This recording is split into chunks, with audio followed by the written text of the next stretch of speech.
இன்றைக்குத்தான் வாக்குகளை கேட்கிற முதல் நாள் என்றாலும் சேப்பாக்கம் பகுதி என்றால் தலைவர் கலைஞருக்கு மிகவும் பிடித்த ஒரு ராசியான பகுதி.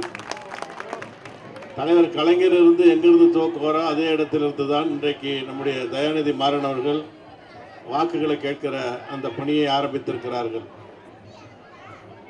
இன்றைக்கு தமிழகத்திலேயும் சரி மத்திய அரசிலும் சரி நடைபெற்றுக் கொண்டிருக்கிற ஆட்சி மக்களுக்கு விரோதமான ஒரு ஆட்சி நடைபெற்றுக் கொண்டிருக்கிறது. 5 ஆண்டுகளாக மோடி ஆட்சிக்கு வந்து எவ்வளவு மக்கள் துன்பப்படுகிறார்கள் என்று உங்களுக்கு தெரியும். குறிப்பாக மோடி வந்த பிறகு 500 ரூபாய் 1000 ரூபாய் நோட்டு செல்லாதுன்னு சொன்னார். அப்படி சொன்னதுனால என்ன லாபம்? ஏழை எளிய மக்கள் தன் கையில் இருக்கிற பணத்தை மாற்றுவதற்கு வங்கிகளில் போய் நின்றதுதான் கஷ்டம். வீட்டில் கொஞ்சம் 5000 ரூபா 10000 ரூபா சேமித்து வச்சுருந்தவங்கெல்லாம் ரொம்ப பரிதாபத்திற்குரிய நிலைக்கு ஆளானாங்க. ஒரு வீட்டில் திருமணம்னா கூட 2 லட்ச ரூபா எடுத்து செலவு பண்ண முடியாத அளவுக்கு பணத்தட்டுப்பாடு ஏற்பட்டது. ஆனால் சேகர் ரெட்டின்னு ஒரு பெரிய மணல் வியாபாரி கான்ட்ராக்ட் கொள்ளடிக்கிறவன் வீட்டில் கிட்டத்தட்ட 100 கோடி ரூபாய்க்கு 2000 ரூபா நோட்டு அன்றைக்கு பிடிபட்டது.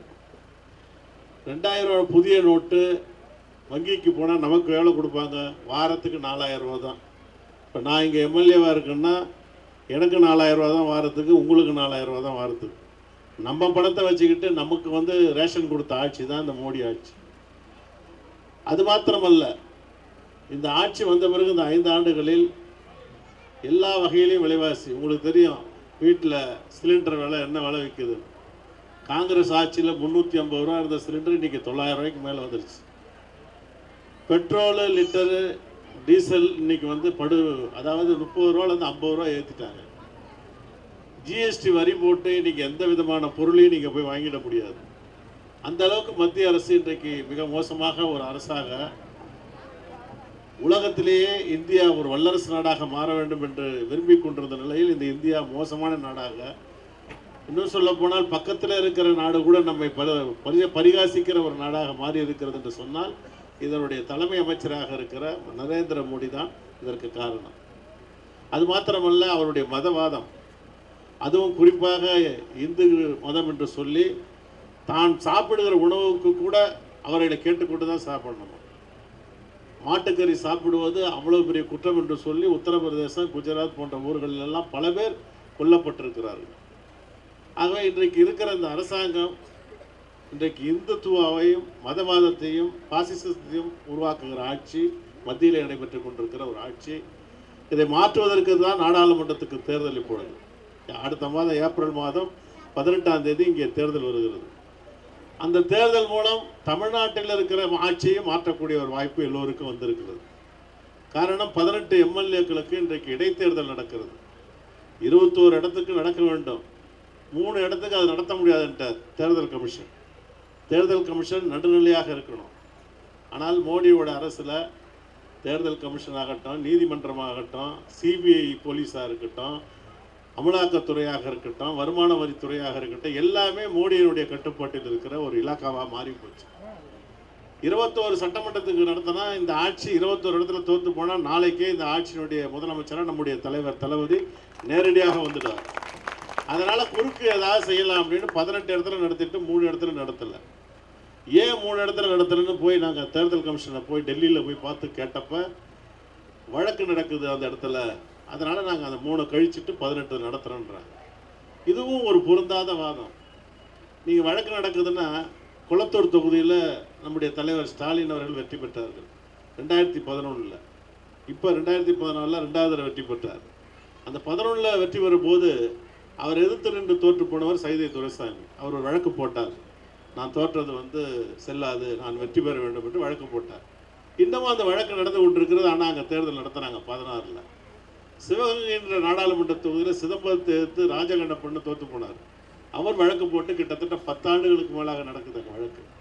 ஆனால் அங்கே பல முறை தேர்தல் நடந்துருச்சு. ஆக தேர்தல் கமிஷன் என்பது நடுநிலையாக இல்லை. இப்போ உதாரணமாக ஒரு வாரத்துக்கு முன்னாடி கோவாவின் முதலமைச்சர் பாரிக்கர் என்பவர் இறந்து போனார். அவர் இறந்து போன அடுத்த நாள் அதற்கு இடைத்தேர்தல் அறிவிச்சிட்டார். ஏன்னா அங்கே ஆட்சியை நிலைநிறுத்தணும், பாரதிய ஜனதா ஆட்சியினுடைய பலத்தை கூட்ட வேண்டியதுனால அங்கே கோவாவில் இடைத்தேர்தல். இங்கேயும் ஒரு சூலூர்னு ஒரு அதிமுக எம்எல்ஏ ஒரு 4-5 நாளுக்கு முன்னாடி இறந்து போனார். ஆனால் அது தேர்தல் அறிவிப்பு இல்லை. ஆக இங்கே இன்னும் ஒரு 4 தொகுதிக்கு தேர்தல் வரணும். 4 தொகுதிக்கு தேர்தல் வராட்டினா கூட அந்த 18 தொகுதியிலையும் தமிழ்நாட்டில் திமுக வெற்றி பெற்றால் கண்டிப்பாக திராவிட முன்னேற்ற கழகத்தின் தலைமையில் கோட்டையில் ஆட்சி இருக்கும். ஆகவே வரப்போகிற தேர்தல் இது இந்த ஒரு மாற்றத்தை மட்டுமல்ல, மத்தியில் இருக்கிற ஆட்சியை மாற்றுகிற போது மக்கள் விரும்புகிற மாநில ஆட்சியையும் மாற்ற வேண்டிய ஒரு கட்டாயம் இருக்கிறது. ஆகவே நம்முடைய இந்த பகுதி மக்கள் கண்டிப்பாக திராவிட முன்னேற்ற கழக ஆட்சியிலே மத்தியில் இடம்பெற போகிற நம்முடைய தயாநிதி மாறன் அவர்கள் வெற்றி பெற்றால் நிச்சயமாக அமைச்சர் தான். அவர் 2004 வெற்றி பெற்றார். இந்த தொகுதியில் ஐடி துறையினுடைய மந்திரியாக இருந்தார். தெரியும் உங்களுக்கெல்லாம். செல்போன் கையில் வச்சிருக்கிறீங்கன்னா அதுக்கு யார் காரணம்? இங்கே இருக்கிற இவர் தான் காரணம். ரொம்ப எளிமையாக சாதாரண நம்ம ஏழை எளிய மக்கள்லாம் வீட்டு வேலை செய்கிறவங்க கூட செல்போனை பயன்படுத்துறதுக்கு அதை விலையை குறைத்த முதல் நபர், அதை கொண்டு வந்தவர் நம்ம தயாநிதி மாறன் தான் இந்தியாவில். அப்போ அவருக்கு வயது 2004, இப்போ 2019, 15 வருஷத்துக்கு முன்னாடி கிட்டத்தட்ட 34 வயசு 35 வயசுல அமைச்சராக கேபினட்டாக இருந்த முதல் இந்தியாவின் இளம் அமைச்சர் தயாநிதி மாறன். அவருடைய துறையில தான் கன்னியாகுமரியிலிருந்து நீங்கள் இங்கிருந்து ₹1 ஃபோன் பண்ணலாம். எஸ்டிடி ஃபோன்லாம் ₹1 ஃபோன் பண்ணலாம். அப்படி ஒரு திட்டத்தை கொண்டு வந்தனால தான் அவர் மீது மக்களுக்கு அன்றைக்கு இருந்த மக்கள் அவரை அன்போடு 2009 வெற்றி பெற வைத்தீர்கள். 2009 வெற்றி பெற்று அவர் ஜவுளித்துறைக்கு மந்திரியாக ஆகி நெசவுத்துறையில பல சாதனைகளை செய்திருக்கிறார். ஆகவே இந்த முறை வெற்றி பெறுவாரானால் கண்டிப்பாக மத்திய அமைச்சராக உங்களுக்கு வேண்டிய இந்த பகுதிக்கு வேண்டிய நல்ல காரியங்கள் பலவற்றை செய்து தருவார். அதுவும் மாநில ஆட்சி இந்த எடப்பாடி பழனிசாமி தலைமையில் இருக்கிற பினாமி ஆட்சி ஒழிந்தால், தலைவர் தளபதியின் ஆட்சி வந்தால், தலைவர் கலைஞர் கொண்டு வந்த திட்டங்களை எல்லாம் மீண்டும் இந்த ஏழை எளிய மக்களுக்கு தருவதற்கு நிச்சயமாக பாடுபடக்கூடியவர். அவருக்கு நம்முடைய தொகுதி மக்கள் எப்பொழுதும் போல் உதயசூரியன் சின்னத்தில் ஆதரவு தந்து வெற்றி பெற வைக்க வேண்டும் என்று கேட்டு நீங்கள் வெற்றி பெற வைப்பீர்கள் என்ற நம்பிக்கையோடு விடைபெறுகிறோம். நன்றி, வணக்கம்.